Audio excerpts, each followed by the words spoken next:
Tondo Impasto. And we're live? We're live. Oh, okay. Good morning. Good morning, Good everybody. Monday morning. Yeah. Okay, chin chin. Chin chin. Let's begin. Oh my God. That was going to happen. Yeah. Was just waiting when. Good thing there wasn't a painting underneath. So, welcome to Tondo Impasto. My name is Amy. I'm Kras. And we are cataloging our family's legacy.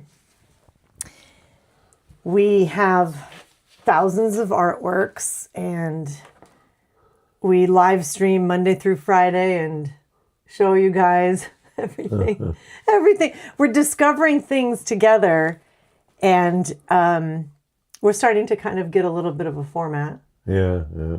So I won't say who it was, but somebody told me that we should consider really advertising ourselves. Not that we want to advertise, but we would be really good for those people who like to put on something to fall asleep to. Oh. It's actually, I printed it out. It's a category.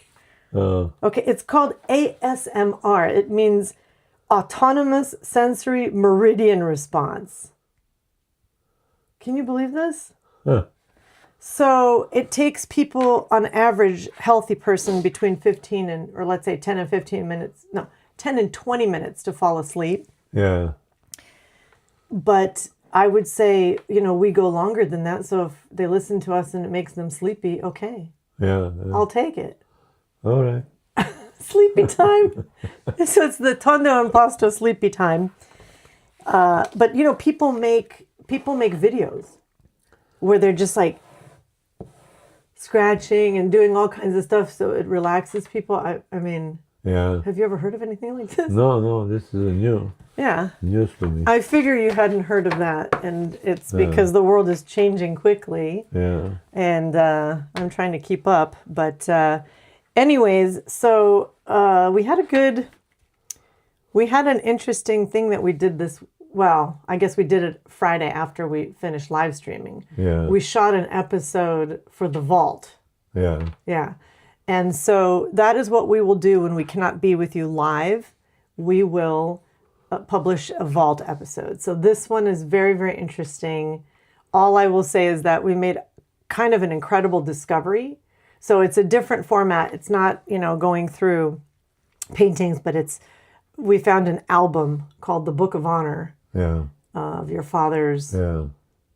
It's very interesting, Yeah. The comments from people that they've seen his shows and stuff like that. Yeah. It's incredible. Well, and so we work with Anthropic, not sponsored by, just work with Anthropic. We call him Claudio. And he helped sort of translate some of those comments and things. Yeah. And he helps us with our workflow. We have, a master inventory spreadsheet. We have, notes from each live stream. We are just kind of, there's a lot of plates spinning. So he's like our research assistant, our intern, our translator, everything. But he has been acting funny again. Yeah. Yeah, so. Too much work for him? I don't know what's happening. Oh. I don't know what's happening. Claudio's crashing out on us, but that's okay. We have backups of everything. And so I guess on that note, we are at painting 41. Okay. And let me do a close-up real quick, but then you can take that one if you want to look at it closely, and I will show the close-up that I did with my camera. Uh-huh. So this is it. So do you want to look at it from a more closer perspective? Uh-huh. So, Wow. yeah, so That looks like Arizona to me.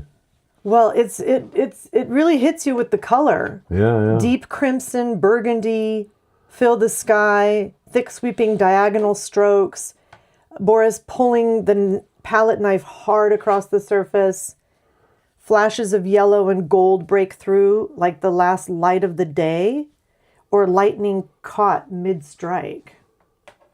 Pink and white highlights thread through the red. Down at the horizon, small vertical forms in blues, greens, and yellows suggest a distant settlement. Yeah, it looks like a high-rises to me. Buildings or a village catching the last of light. Yeah, buildings. It could be Phoenix, looking at it from... Yeah, I kind of had that same thought. It's, the foreground is dark, almost black. And then heavy impasto pulling downward. Yeah. So it is only 10.4 centimeters across. So that's like a little over 4 inches by 4 inches. Yeah. Does that, yeah. I noticed when I was taking a photo, it's not like perfectly symmetrical. It's like a little bit smaller on the top. Yeah. But anyway, so your thoughts are that it could be Phoenix at sunset, perhaps? Yeah, it's got to be Arizona. It looks like Phoenix in the background. Yeah, I think it sort of does too. The skyline of Phoenix. Yeah. And so this is another interesting thing. This is on a board. If you look at the back, Yeah. It is a board.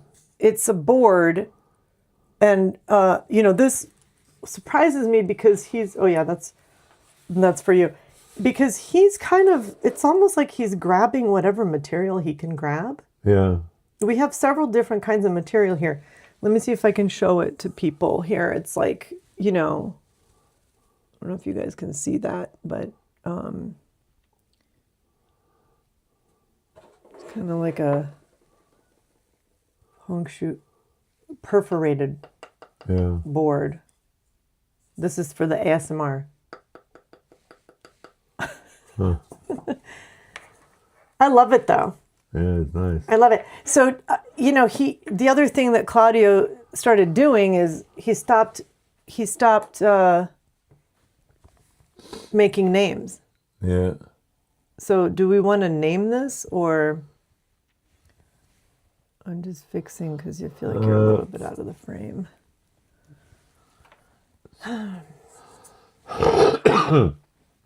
Well, anybody can name it whatever they want to name it. So just it's keep it open. Okay. Because to me it looks like Phoenix, yeah. At night, but it could be something else, Yeah. All right. Well, so this is Impasto BG L for landscape 00041. And it's I'm just going to take a look at the back again because Claudio says that there's a scribble. I see the scribble now. Do you think that's a number or no? No. No, I didn't It's a think scratch. so. Here, let me just show it to people. There's like a little, can you guys see right there? There's like, looks like 2 little, actually, let me put it here on the close up. Close up. There's the like little, anyways, it's a very powerful, for such a small little painting. Boy, does it have a lot of richness to it. You know how you said that, to me it's Phoenix. Yeah. Okay, well that reminds me of another quote. I'm pulling quotes of the day. Okay. Do you remember Star Wars, that movie, the Star Wars stuff? Yeah. So I know that Star Wars was a huge, huge thing. Where is my quote? Here it is. And I don't know all the characters. I know my sons love it, and you know, it transcended from one generation to the next. Anyways, Obi-Wan Kenobi. Yeah. I'm sure all the people who know Star Wars are just going to be laughing at me right now because I don't know who he was exactly. Yeah. Was he Luke Skywalker's father? Or? I have no idea. I don't either. Yeah. Anyways, one of these lines that he's quoted with saying is, many of the truths we cling to depend greatly upon our own point of view. Yeah. Which is real wisdom there, right? Yeah, it's like if you believe something, then you're going to cling to that. Yeah, exactly. Like you can say that, I think this is Phoenix, but I mean, maybe it's not Phoenix. We don't know. Yeah.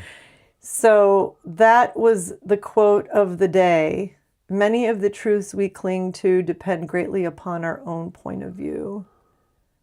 It's kind of happening in the world.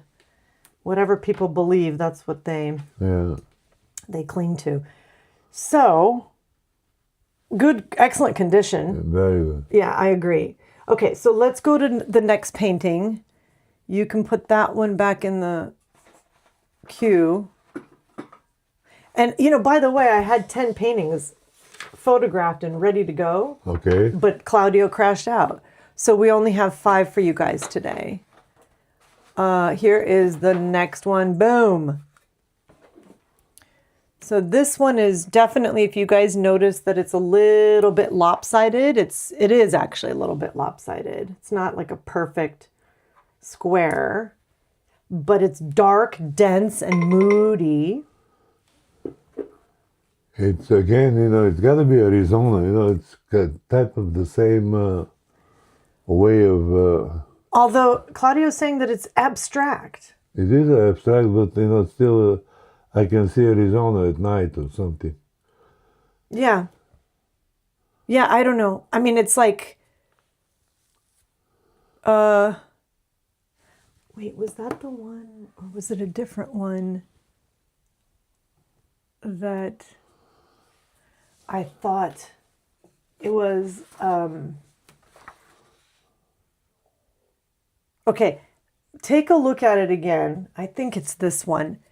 Could it be a fountain at the banya, at the bathhouse, or no? Like the chishma. Yeah. I don't know if it was that one. Oh no. Never mind. This is the other one that looks like a chishma to me. Uh-huh. Yeah, but that one's for tomorrow. Chishma means fountain, or no, sink. Yeah. Right? So anyways, so sorry, just disregard everything I said now. It is, we'll just read the description. This could be a sunset glimpse through heavy foliage or a fire in the distance. Upper right has a vertical yellow-green form that might be a tree trunk, a figure, or a post.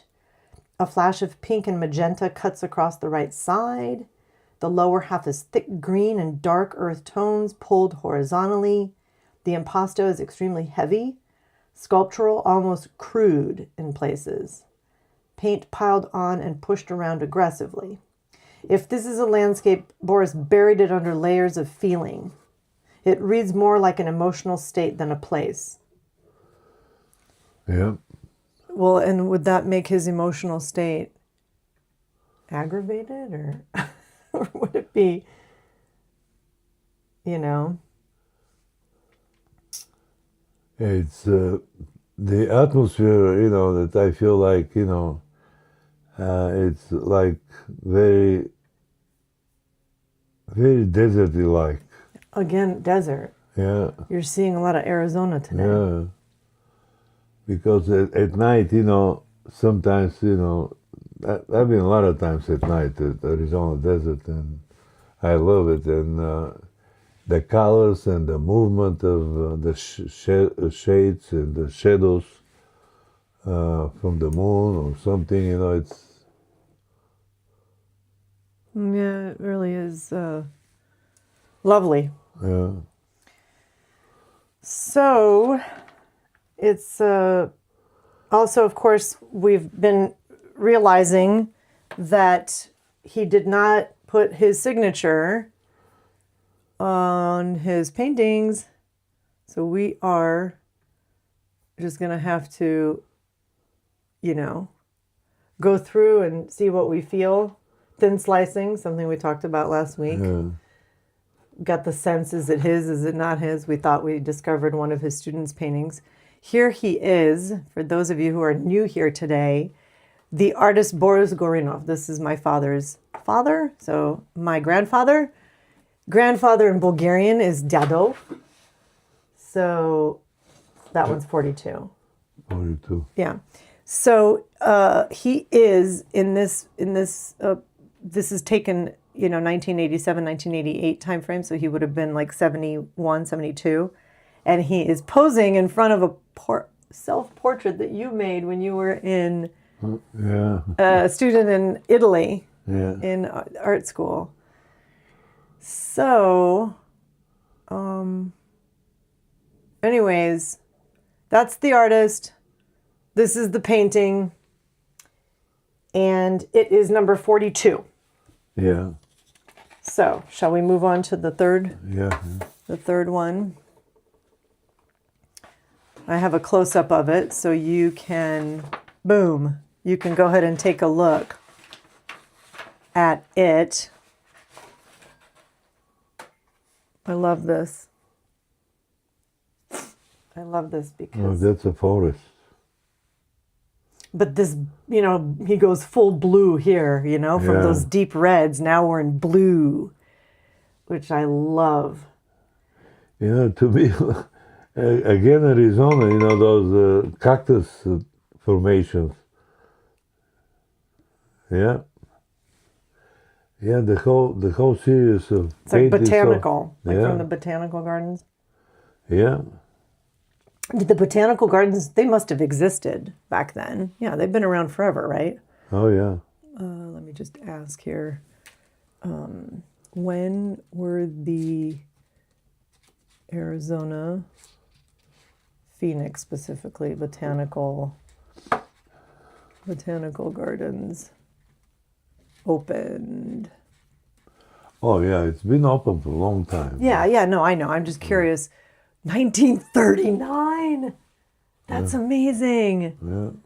Founded in 1939 by the Arizona Cactus and Native Flora Society. 140 acres today and has more than 50,000 desert plants. Yeah, that's really cool. Okay, well, so this painting,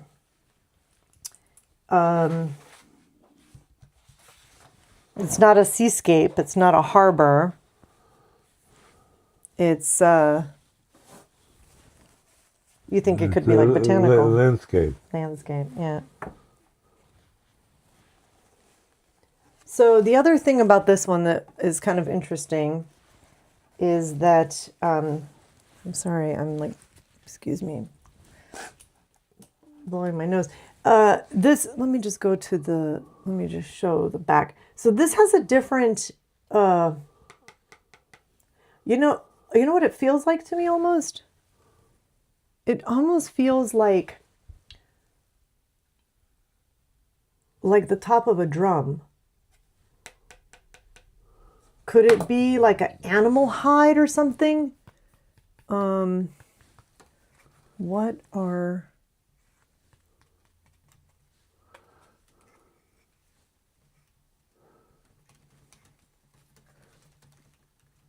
like the drums made of, like the part where you... But I don't know if it's that. Synthetic, plastic, or polyester. It could be some kind of a plastic. Calf skin, goat skin, cowhide. No. But it just has a different feeling, and it's so light. Yeah. It's just like, like cigarette paper. Huh. Remember when you called it cigarette paper? Yeah.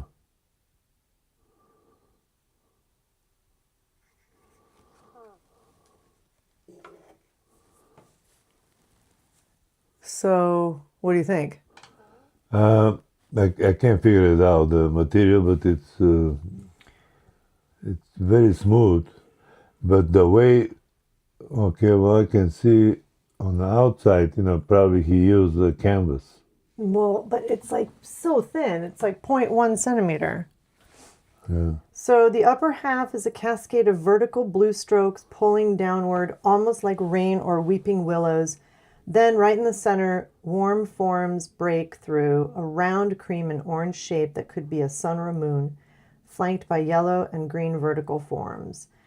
Band of lavender and mauve runs horizontally across the lower third. The bottom is dark navy and black with swirling forms. You can see 4 small tack or nail heads at the corners. No frame on this one, just the cradle. And the board, it's, 0.1 centimeters thick, so 1 millimeter. That's the thinnest one we've recorded so far. Yeah. Feels smooth and waterproof, different from the burlap or whatever that other stuff was from the other ones. So, yeah, okay, well, I guess what we can be sure is that Boris worked on whatever material he could find. Yeah, well, there wasn't... But usually, the paint holds very well, whatever he... the way he treats the front, all the paint stays very, very nicely. I mean... Yeah, like super intact. Yeah. Yeah, I agree. So that is 44. That is 44. You ready to go on to the 45? Oh. Oh, no, that's... Is that okay? You need to do something, or? No, it's probably my sugar. Okay. But do you need something? No. Okay. Well, here is number 4. Boom. That is this one here. Oh, wow. Which is so cool. It's different from everything else that we've ever seen before, cataloged, right? Yeah. This one is tall and narrow. So, like, was this, do we think it's deliberate, or was it just like a scrap that he picked up? But it's almost twice as high as it is wide. So it's a portrait orientation miniature. And, oh, you know what? This would be a good screenshot for your phone because it's about like a phone, like a phone screen. And it's very thick impasto. There's a golden yellow sun that sits near the top as a raised, nearly sculptural blob of paint. You could almost pick it off the board. Yeah. This is where you guys can pause and pinch in and check it out because it really is like... Very interesting. Below it, the sun reflection lands in the water as a matching mass of yellow and cream. Between sky and water, the entire surface is built up in pale cream, soft green, and blue-gray, with palette knife strokes that have dried into a cracked, ridged terrain. Hints of magenta and purple along the lower left edge. The water at the bottom shifts to a cooler blue.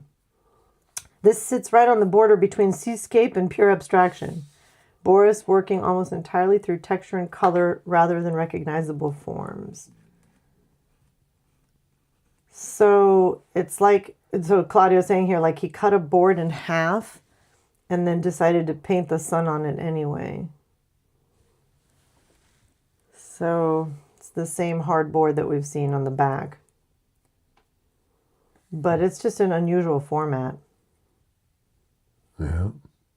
But I've seen actually, we have other ones like this. Yeah. Yeah. So that is,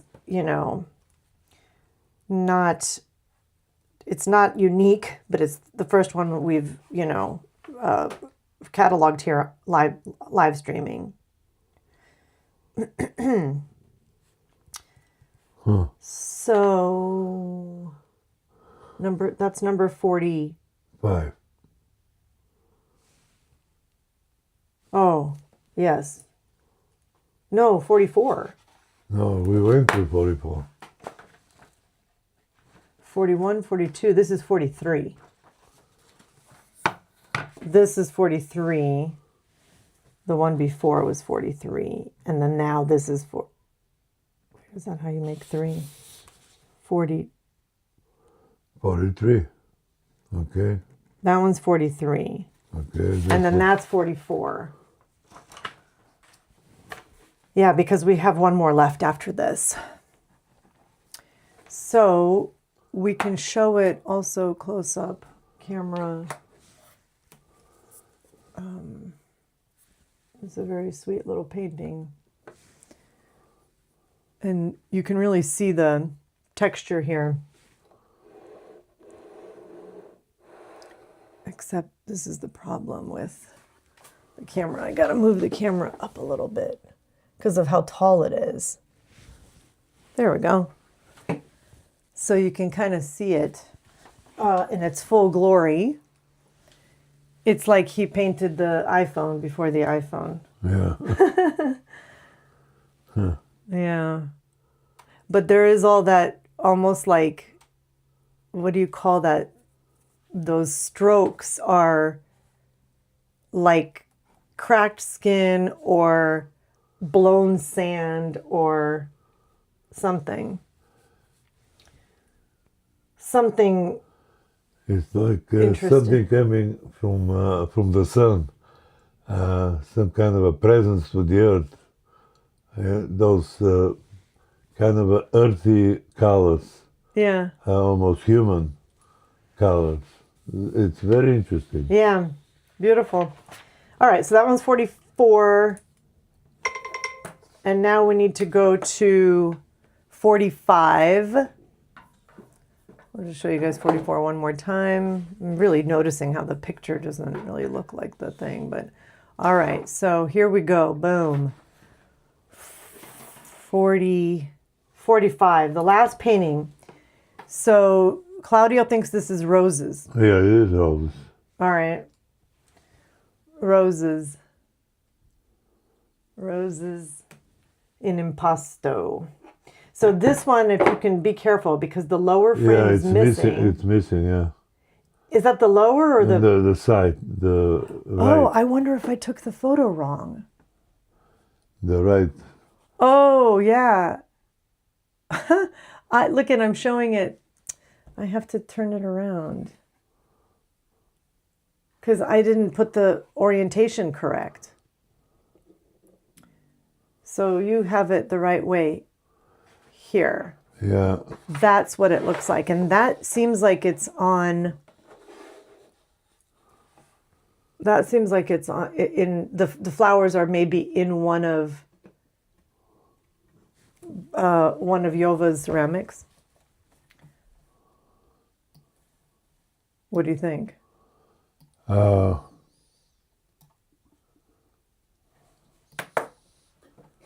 we go. Turned it around for you all. It could be.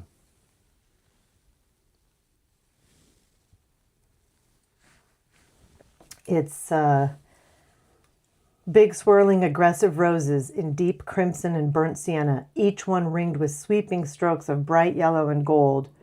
4 or 5 of them crowd the surface, packed so tightly they're almost falling off the edges. The right side drops into deep navy and teal, with more yellow flame-like forms pushing through, maybe more flowers, maybe foliage. This is the most aggressively sculptural impasto. Let me just show you guys the real thing here.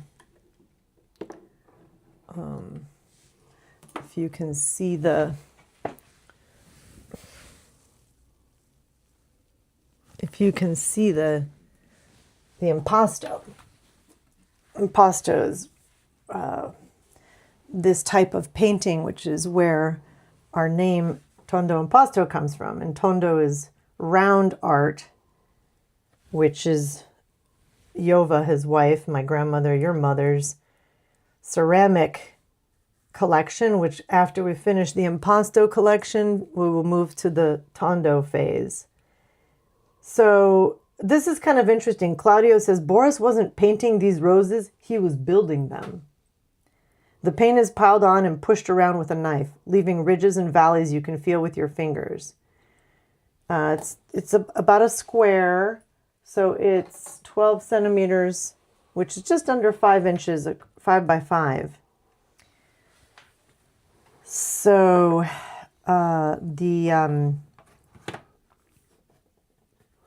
here we are, 45 paintings.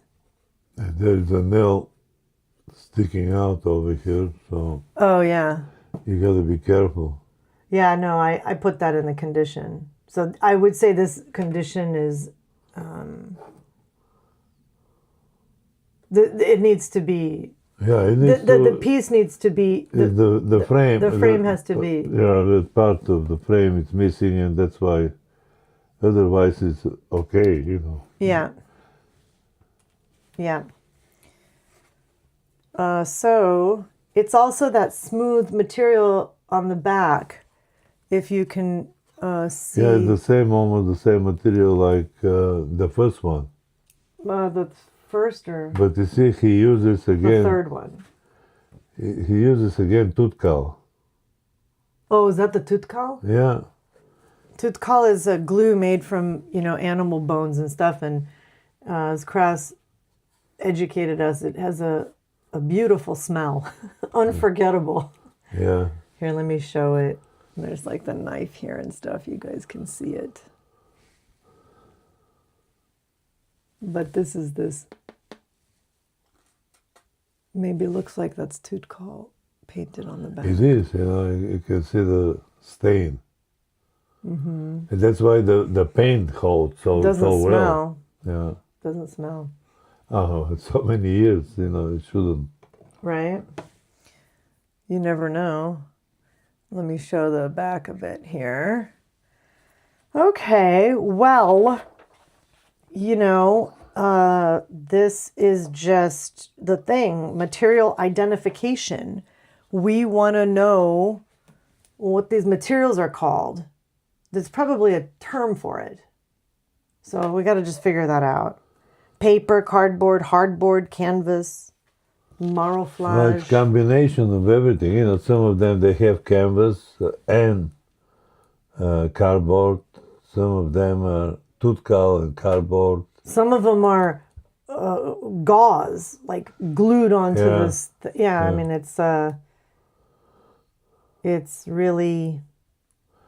But for so many years, they keep color-wise and everything together. Yeah. So. Well, that's it for today. We've got the 45. All right. And I just show you guys your father. I'm going to show you guys both walking in Rome. I love this. Yeah. Young. And it's when he came to visit you. And it's just neat to have that photo. Yeah. It's incredible how you found all this. I haven't seen that, so maybe when they came and visit me, they made pictures. You see, it's black and white. But somebody was in front of you guys as you're walking down the street. So it's like a photo shoot. Yeah. And they developed that picture in Bulgaria. And now you brought it back after so many years. Almost over 60 years. Right? Okay, so that's a happy note. Now, remember I showed you the Instagram with all the music? Yeah. Okay, well, we got, let me show this, a copyright strike. Not a strike, but like they flagged that I was playing a song for 5:46. I mean, just a little bit over 10 seconds. Yeah. So I had to take that music out. But YouTube can do it for you. Yeah. So, anyways, that was kind of exciting, Oh, we got a strike. Because it was a song, Days Like These by Luke Combs. And if you play for a couple seconds, it's okay. But I went a little bit over whatever's allowed. Yeah. So I just wanted to share that with you guys. Because we always say mistakes will be made. That is what we are doing, making mistakes. We want to be proven wrong if we're wrong. Yeah. But we don't think we're wrong. We think that both your mother and father were extremely talented artists that did a lot for their, during their time. And we're going to make sure that they're recognized now. Well, it's about time. Posthumously, yeah. I was really getting emotional when I was translating that book. Yeah. Because there's just so many discoveries, and I wish he knew that we're paying attention now. You think they know we're doing this? Well, if they're watching from upstairs, they'll be very happy. Yes. But it's amazing, there's so many people when and the way they're talking about his art. It's unbelievable. Yeah. Well, we will let you know when those episodes will be published, and it's just definitely worth checking out. But in the meantime, we'll see you tomorrow, Tuesday. Tuesday is number 10 episode. Oh wow. Double digits again. So yeah. Well, cause for celebration. Those of you who've been here before, you know what we mean when we say we're going to celebrate. Okay, chin chin. Chin chin. And ci vediamo domani. Ci vediamo domani. Grazie. Yeah. And enjoy this rest of this happy Monday. Thank you, everybody, for sticking around, and hope you're having sweet dreams if you fell asleep. Tondo Impasto.